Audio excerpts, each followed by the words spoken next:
Hello everyone, welcome to my channel. Today, I will step into the heart of Florence, Italy to explore a masterpiece of architectural history, the Cathedral of Santa Maria del Fiore, fondly known as the Duomo. This is more than a church. It's a monument to human ingenuity and ambition. Over the next 15 minutes, I will guide you through its historical background, dive deep into the beauty and brilliance of its architectural structure, both inside and out, and share a brief, intriguing legend. Let's travel back to the Renaissance and discover why this cathedral continues to captivate the world. Let's first take a look at its historical background. Let's set the stage. In the later 13th century, Florence was a thriving hub. Its walls built on textiles and banking. The Florentines saw themselves as heirs to ancient Rome, yearning for a cathedral to reflect their grandeur. Their rivals in Tuscany, Pisa, and Siena were already constructing magnificent cathedrals. Pisa's began in 1063, Siena's in 1260. Florence refused to be outdone. Their existing church, Santa Riparieta, a 5th century structure, was dilapidated and too small for a growing population. So, in 1294, the city council approved a bold plan to build the grandest cathedral in Tuscany. Construction started in 1296 under Annibale di Campo, a master of Gothic design. The cathedral was dedicated to Santa Maria del Fiore, Saint Mary of the Flower, symbolizing Florence's lily emblem. However, locals clung to calling it Santa Riparieta until a 1412 decree enforced the new name. The project spanned over 140 years, delayed by economic crises, pleasures, and technical hurdles. Angelo died in 1302, slowing progress. In 1334, the painter Giotto took over to design the bell tower, but died 3 years later. Architects like Angelo Pisano and Francesco Taglianti pushed forward, completing the nave by 1380. The greatest challenge was the dome. By 1418, the cathedral was nearly finished, but a 14.5-meter wide gap looped where the dome should be. No one knew how to construct such a massive dome without it collapsing. This problem sparked an architectural triumph, which we'll explore next. The second step will be a detailed analysis of the architectural features of the cathedral, a triumph of engineering. The Cathedral of Santa Maria del Fiore is a masterpiece of Italian Gothic and early Renaissance architecture, blending beauty with structural daring. Let's break down its key features, starting with the star of the show, Filippo Brunelleschi's dome. I will explain the cathedral in 3 parts. 1. The dome, a double-cell revolution. The dome, completed in 1436, is the largest masonry dome ever built, a record it still holds today. It's 45.5 meters in diameter, 160 meters tall, and weighs 37,000 tons. How did Brunelleschi, a goldsmith with no formal architectural training, put this off? The answer lies in his innovative double-cell design. Brunelleschi created two domes, an inner dome and an outer cell, connected by a system of ribs and rings. The inner dome is thicker and hemispherical, providing structural strength. The outer cell is thinner, octagonal and vaulted, giving the dome its iconic shape while providing it from the elements. Between them is a gap, reducing weight and housing a staircase to the lantern at the top. This double-shell approach was revolutionary. It minimized the dome's weight and managed the literal thrust that could cause it to spread and collapse. To build it without scaffolding, a requirement, as traditional wooden centering was impractical for such a span, Brunelleschi used a self-supporting herringbone brick pattern.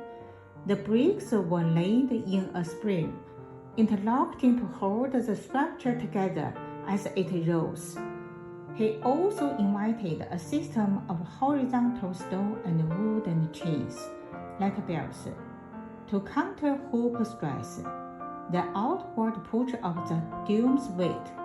His ingenuity extended to tools. He designed cranes and reserve gear hosted powered by oxen, allowed precise lifting of heavy materials. Brunelleschi's dome wasn't just a technical marvel, it marks a philosophical shift. The Florentines rejected Gothic flying buttresses, which they saw as ugly as association with their northern rivals. Instead, they draw inspiration from ancient Roman structures like the Pantheon, embracing a classical Mediterranean aesthetic. This house, made in 1367 with the Neredi Florentine model, was a cornerstone of the Italian Renaissance. 2. The cathedral's body. The cathedral itself is massive, 153 meters long, 90 meters wide at the transept, and 19 meters high to the lantern's base. It's a triple-nave basilica with a Latin cross plan, featuring a wide central nave flanked by two side arches, separated by pointed Gothic arches on composite piers. The nave has four large bays, unusually wide compared to northern Gothic churches, creating a more open, horizontal feel. This reflects Italian tastes, prioritizing clarity over the vertical soil of French or German cathedrals. The exterior is clad in polycreme marble, green from Prato, white from Carrara, and pink from Maremma, creating a dazzling interplay of colors. This vibrant cladding echoes the nearby Papistry's Tuscan Romanesque style, with geometric patterns and restrained carving adding elegance. Gothic pointed arch windows filled with stained glass catch the sunlight, casting a radiant glow. The facade tells a story of its own, begun by a novel and attributed to Giotto. It was left incomplete and dismantled in 1588.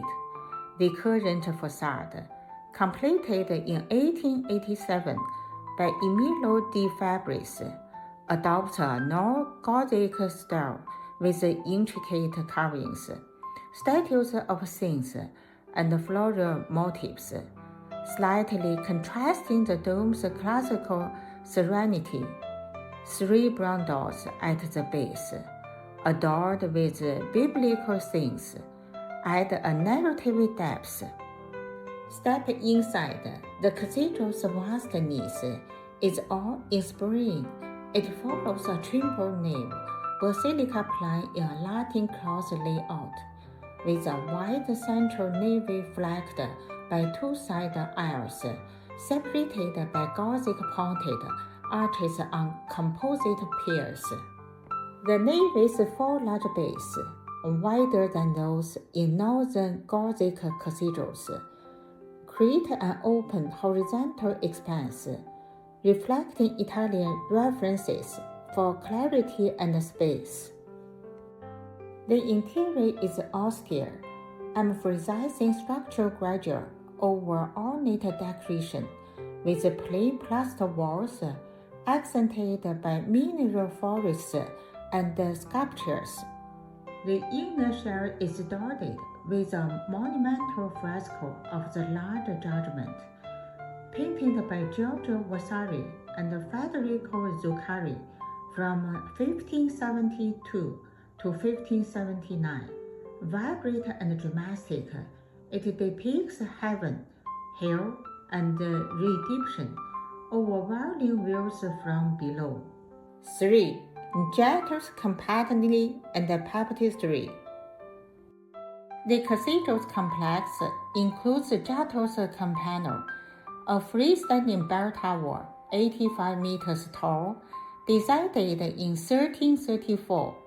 Its polo cream marble and geometric design complement the cathedral, and its 440 steps offer panoramic views.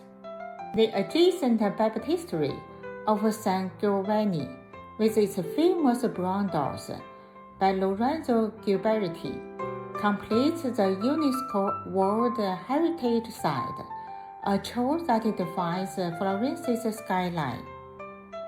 In the final section, I will tell you a legendary story, Brunelleschi's egg. Now, let's pause for a story that captures the drama of the dome's creation. In 1418, the Opera del Duomo announced a competition to design the dome, offering 200 gold florins to the winner. Filippo Brunelleschi, then 41, was a goldsmith whose lost the previous contest to Ghiberti for the baptistery doors. Determined to prove himself, he entered. But the committee was skeptical. How could a man with no architecture experience tackle such an impossible task? Legend has it that Brunelleschi, ever the showman, challenged the judges to stand the egg upright on a table, a seemingly impossible feat. They tried and failed. Brunelleschi then took the egg and gently smashed its bottom and stood it upright. When the judges protested that everyone could have done that, he replied, "And anyone could build the dome once I shown you how." This tale, recorded in Giorgio Vasari's Lives of the Artists, may be embellished, but it reflects Brunelleschi's confidence and ingenuity.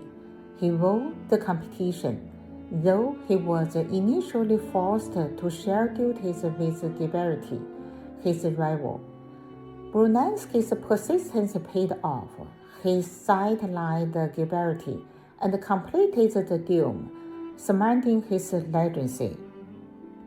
Is the egg story true? Vasari, writing a century later, loved dramatic flourishes, so it's likely a blend of fact and legend. But it vividly illustrates the audacity that defined Brunelleschi and the Renaissance spirit, solving problems with creativity and intellect. We are nearly the end of the introduction. Why dome matters? As we wrap up, let's reflect on why Santa Maria del Fiore endures. Its dome doesn't just solve a technical problem, It redefined what was possible. Brunelleschi's innovations, double shells, herringbone bricks, compression rings, inspired architecture for centuries, from St. Peter's Basilica to modern engineering. The cathedral's rejection of Gothic buttresses and the embrace of classical forms sparked the Renaissance, a movement that reshaped art, science, and culture. Standing in Plaza del Duomo today, you feel the weight of history. The cathedral's marble glows under the Tuscan sun.